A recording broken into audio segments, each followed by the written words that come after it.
ಊಟ ಮಾಡಿದ್ರಾ? ಇಲ್ಲ ಸಿಸ್ಟರ್, ಹೋಳಿಗೆ ಒಬ್ಬಟ್ಟು ಮಾಡ್ತಾಯಿದ್ದೀನಿ ನೋಡಿ ಸಿಸ್ಟರ್. ನಿಮ್ದು ಊಟ ಆಯ್ತಾ ಸುಮಿತ್ರಾ ಸಿಸ್ಟರ್? ಏನು ಊಟ ಮಾಡಿದ್ರಿ? ನಿಮ್ದು ಏನು ಸ್ಪೆಷಲು? ಅಲ್ಲೇ ನೋಡಿ ಅಶೋಕ್ ಬ್ರದರ್.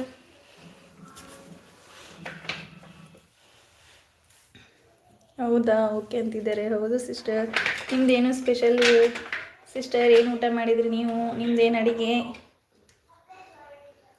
ರೈಸ್ನ ಓ ಹೌದಾ ಸಿಸ್ಟರ್, ರೈಸ್ ಸಾಂಬಾರು ಮಾಡಿದ್ದೀರಾ?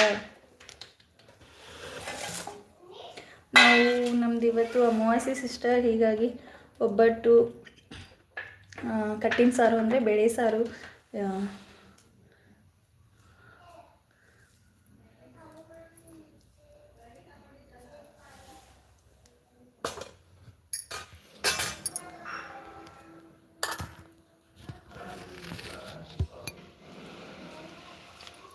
ಮಾಡ್ತಾಯಿದ್ದೀವಿ ನೋಡಿ ಸಿಸ್ಟರ್. ನಮ್ಮದು ಸ್ಪೆಷಲ್ ಇವತ್ತು ಸ್ವೀಟು ಸಿಸ್ಟರ್. ನಮ್ಮದು